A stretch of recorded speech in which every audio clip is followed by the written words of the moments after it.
नमस्कार, कैसे हैं आप सब। आशा करता हूँ मस्त होंगे। दोस्तों, आज इस वीडियो में मैं आपको एक ऐसी फसल बताऊंगा, एक ऐसी सब्जी बताऊंगा जो कि आप यदि उसे आप अभी के समय पर लगाते हैं तो सबसे बड़ी बात तो ये है कि उसके रेट आपको बढ़िया मिलेंगी। दूसरी बात ये है कि वो जो फसल है वो आपकी 30 से 35 दिनों में उसकी हार्वेस्टिंग चालू हो जाती है और उत्पादन भी यदि आप देखें तो लगभग 200 कुंटल प्रति एकड़ उत्पादन लेना कोई बड़ी बात उसमें नहीं है। कुछ सावधानियां होती हैं जब हम अगेती फसल को लगाते हैं। तो आगे इस वीडियो पर हम समझने की कोशिश करेंगे कि अगर हम उस फसल को लगाते हैं तो क्या क्या सावधानी बरतनी पड़ती है, उसको लगाने का तरीका क्या है, वैरायटियाँ कौन सी हैं और उसका मेंटेनेंस हम कैसे करें ताकि हमें जो है उसका उत्पादन भी अच्छा मिले। चलिए दोस्तों, वीडियो शुरू करते हैं। मैं हूं राकेश साहू, आप देख रहे हैं एग्रो जीवन बातें किसान की। यह आपका अपना चैनल है। इस चैनल पर जो भी जानकारी आपको दी जाती है, यदि पसंद आए तो वीडियो को लाइक करें और पहली बार चैनल को सब्सक्राइब करें। दोस्तों, उस फसल का नाम है खीरा। खीरा एक ऐसी फसल है जिसे यदि आप अभी के समय पर 15 जून तक यदि आप लगाते हैं तो आप यकीन मानिए उसके जो बाज़ार भाव है आपको 15 रुपये से लेकर 20 रुपये तक कम से कम आपको मिलने वाले हैं। अगर हम जानें खीरे के बारे में तो खीरे के बारे में सबसे पहली बात तो यही है कि ज़मीन की तैयारी। ज़मीन की तैयारी में जैसा आपको पता है कि आपको सबसे पहले तो गहरी जुताई करनी पड़ेगी और गहरी जुताई करने के बाद आपको गोबर खाद कम से कम 3 से 4 टाली आपको डालनी होगी। बेसल खाद के रूप में आप जो है उसमें कम से कम 50 kg आपको DAP, 25 kg MOP यानी कि पोटास की मात्रा और सल्फर बेंजोएट की मात्रा कम से कम 5 किलो से लेकर 10 किलो तक आपको डालनी होगी।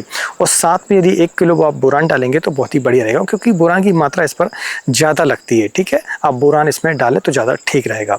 दूसरा, आप चाहें तो इसमें नीम की खली यदि आपको मिल जाती है तो नीम की खली आप कम से कम 2 क्विंटल प्रति एकड़ के आपको डालेंगे तो आपको ज़्यादा फायदा उसका मिलेगा। एक तो कीटक भी मरेंगे ज़मीन संबंधी और दूसरा इसमें प्रोटीन भी पौधे को मिलता है, तो आप चाहें तो इसे भी डाल सकते हैं।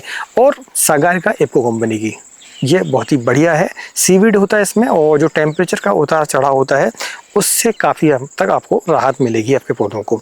तो आप चाहें तो ये वेसल डोज को आप डालकर और इसके बाद क्या करें, आप जो है मिट्टी को चढ़ा दें, बेड को दोबारा से फिर बना दें और इसके बाद ड्रिप लाइन बिछाएं और मल्चिंग आप कर दें। हमारी ये मल्चिंग अभी चालू है और मल्चिंग हम अभी कर रहे हैं। इसमें हम जो है खीरे की फसल को लगाएंगे और एक तो लौकी की फसल को हम लगाएंगे। ये तो दोस्तों आप खीरे की फसल को अभी के समय पर आप लगा सकते हैं, 15 जून तक लगाएंगे तो बहुत ही बढ़िया। तो मल्चिंग होने के बाद आपको प्रति 1 फीट पर आपको होल निकालना है सीड लगाने के लिए। इस पर आपको डायरेक्ट सीड लगाना है, नर्सरी की आवश्यकता बिल्कुल भी नहीं है। और अगर कोई सलाह देता भी आपको नर्सरी डालने की तो बिल्कुल आप नहीं करना है। आपको डायरेक्ट सीड लगाना है, उस पर खर्च भी कम आता है, आपका समय बचता है और आपकी हार्वेस्टिंग भी कम समय पर जल्दी स्टार्ट होती है। तो खीरे को आप डायरेक्ट सीड लगाएं। सीड की जो मात्रा अगर हम देखें तो लगभग 10 ग्राम के पैकेट पर आपका 300 के लगभग बीज आता है। ठीक है, 300 के लगभग बीज आता है तो लगभग आपको 200 ग्राम से लेकर 300 ग्राम तक बीज आपको प्रति एकड़ के हिसाब से आपको लगेगा। ठीक है, आप किसी भी कंपनी का ले लें, लगभग आपको 200 ग्राम से लेकर 300 ग्राम तक प्रति एकड़ है सबको बीज लगेगा। यदि आपकी बेड जो है लगभग 5.5 फीट उसकी चौड़ाई और हर 1 फीट पर आपको बीज आप लगाना है तो आपको यह बीज की मात्रा आपको लगेगी। तो यह आपने समझ लिया।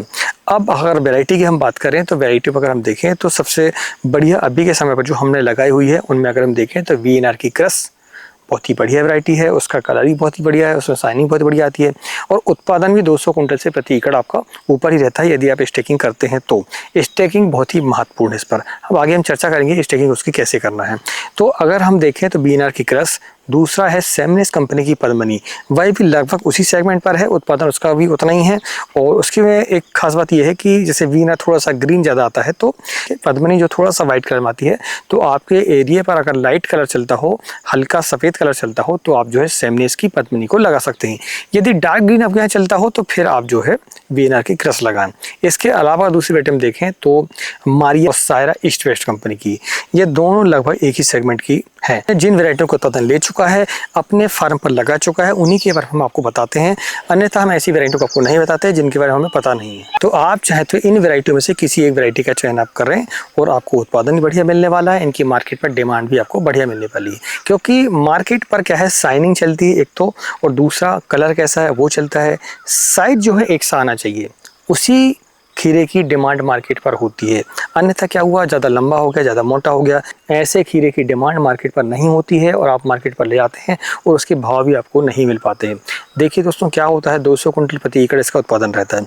मान लीजिए आपने जो खीरा ले गया, अगर 2 रुपये kg भी अगर वो कम बिक गया तो आपका 40,000 होता है और 40,000 रुपये की लागत में आप जो है शुरुआत से लेकर आपकी पहली तुड़ाई तक आपको खर्चा आता है। तो आपने 2 रुपये यदि उसके बढ़ा लिए तो आप यकीन मानिए आपकी जो लागत है वह फ्री हो जाती है। लेकिन यदि आपके 2 रुपये रेट अगर कम हो जाते हैं तो आपकी जो लागत है आपकी वो जस्ट डबल हो जाती है। तो ऐसा आपको कैलकुलेशन करके चलना पड़ेगा। इसलिए खीरे पर खासकर जो है, और खीरे के किसी भी सब्जी वर्गी की जो भी फसल है आपकी, उन पर जो सीड है वो बहुत ही मायने रखता है। प्रॉपर साइज आना चाहिए, एक सा साइज आना चाहिए, कलर एक सा आना चाहिए। इसलिए आप वेराइटियों पर जो है विशेष ध्यान देना आपको चाहिए, ठीक है। दूसरा आप ये भी कर सकते हैं कि आपके एरिया पर जो किसान लगाते हैं खीरा, उनसे भी आप संपर्क कर सकते हैं और पता कर सकते हैं कि यार अपने एरिया पर कौन सी खीरा अच्छा चलता है, मार्केट पर भी और खेत पर भी, ठीक है। ये दोनों चीज़ें हैं, एक तो मार्केट पर भी चलना चाहिए वो, और दूसरा हमारे फार्म पर भी उसका उत्पादन होना चाहिए। ये सारी चीज़ें डिपेंड करती है कि आप कितना मुनाफा कमाने वाले हैं। तो जब आप वैरायटी का सिलेक्शन कर लेते हैं तो वैरायटी के सिलेक्शन करने के बाद आपके मन में एक सवाल उठता है कि आपको डायरेक्ट सीड लगाना है या फिर आपको नर्सरी बनाना है। तो मैं आपको बता दूं कि खीरे की कभी भी आपको नर्सरी नहीं बनानी है। आपको कोई किसान कितने ही बोले या कोई भी बोले, तो आपको खीरे की नर्सरी बिल्कुल नहीं लगाना है। आपको डायरेक्ट सीड लगाना है किसी भी मौसम पर। हाँ, ठंड के समय पर यदि आप लगा रहे हैं तो भले ही उस समय पर आप नर्सरी लगा लेते हैं, लेकिन काफ़ी रियल कंडीशन पर, ठीक है, जब बहुत ही आवश्यक हो तब, नहीं तो आपको डायरेक्ट सीड ही लगाना चाहिए। तो डायरेक्ट सीड जब आप लगाते हैं तो आपको सबसे बड़ा फ़ायदा ये होता है कि आपका पौधा तुरंत से चालू हो जाता है, और तुरंत से जब चालू होता है तो उसकी जो ग्रोथ है वो अलग ही आती है। और ग्रोथ आने के बाद, अंकुरण होने के बाद सबसे बड़ी बात ये आती है कि उसमें रोग कौन से आते हैं और रोगों को कंट्रोल हम कैसे करते हैं। तो रोग कंट्रोल की मैं आपको बता दूं कि सबसे शुरुआत जो होती है वो डंपिंग ऑफ की होती है। डंपिंग ऑफ यानी कि जड़ गलन, तना गलन, जड़ गलन, ये समस्याएं अधिकतर बेल वर्गीय फसलों में ज़्यादा देखने को मिलती है। और खासकर जो नरम पौधे होते हैं हमारे, जैसे खीरे की जो फसल होती है हमारी बहुत ही नरम होती है, वहाँ पर ये समस्याएं ज़्यादा देखने को मिलती है। पौधा इतना नाजुक होता है कि अगर ज़्यादा धूप हो जाती है, थोड़ा सा पानी कम हो जाता है, सिंचाई कम हो जाती है, तो भी वह ऐसा लगता है हमें कि उसमें जड़ गलन, लेकिन एक्चुअल में जड़ गलन नहीं होती है, वह पानी की कमी होती है। जड़ गलन तब होती है जब पानी आपने ज़्यादा दिया हो, तो जड़ गलन की समस्या हमें देखने को मिलती है। तो उसके लिए आपको 2 ड्रेंचिंग लेनी पड़ती है। पहली ड्रेंचिंग में ही कंट्रोल हो जाता है, तो आपको दूसरी ज़रूरत नहीं पड़ती है। पहली ड्रेंचिंग यदि हम देखें तो उसमें रेडोमिल गुड की मात्रा आप देख सकते हैं 500 ग्राम प्रति एकड़ के हिसाब से, या फिर रोगों की मात्रा जो कि थायोफेनाइट मिथाइल होता है, बाइस्टेक कंपनी का आता है, उसकी मात्रा आप चाहें तो 400 ग्राम प्रति एकड़ के हिसाब से आप ले सकते हैं। इन्हीं के साथ में आप होमिक एसिड का इस्तेमाल करें 400 ग्राम से लेकर 500 ग्राम प्रति एकड़ तक, और साथ में आप चाहें तो 19-19 की मात्रा भी आप ले सकते हैं 1 kg प्रति एकड़ के हिसाब से। तो ये जब आप लेते हैं कॉम्बिनेशन ड्रेंचिंग का, तो आप जो है फिर अपनी फसल पर ये रोग आपको देखने को नहीं मिलेंगे। अगर होते भी हैं तो वह 1 से 2 दिन में कंट्रोल आपके हो जाते हैं, ठीक है। तो ये ड्रेंचिंग हम करेंगे कब?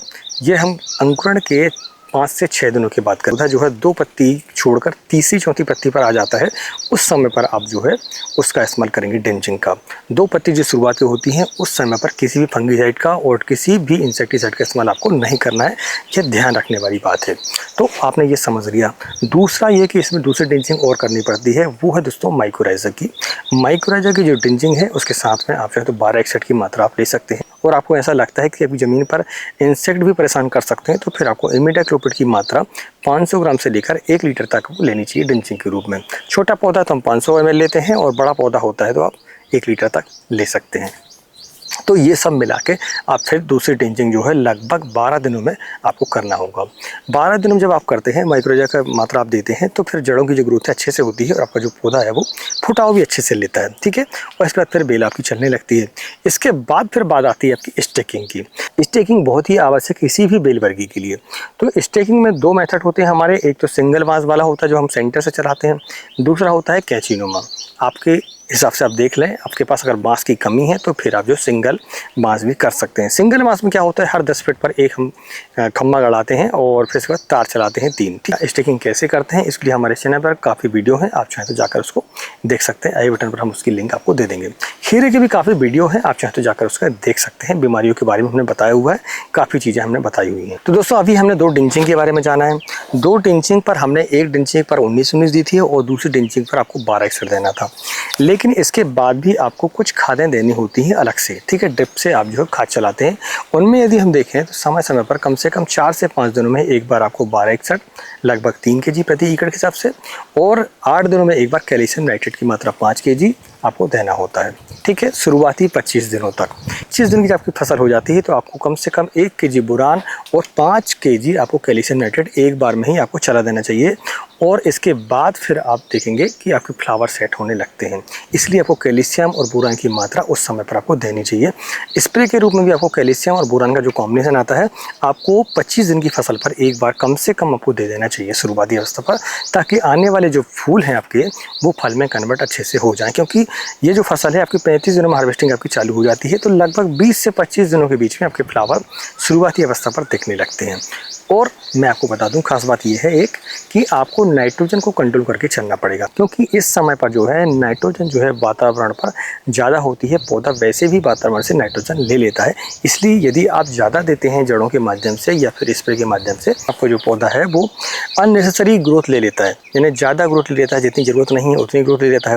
पौधा बहुत ही नाजुक रहता है, बेल नाजुक रहती है, पत्तियाँ जो है नाजुक रहती हैं, और फ्लावर फिर क्या होता है कि ड्रॉप होते हैं। ये समस्या देखने में आती है खासकर बरसात के समय पर।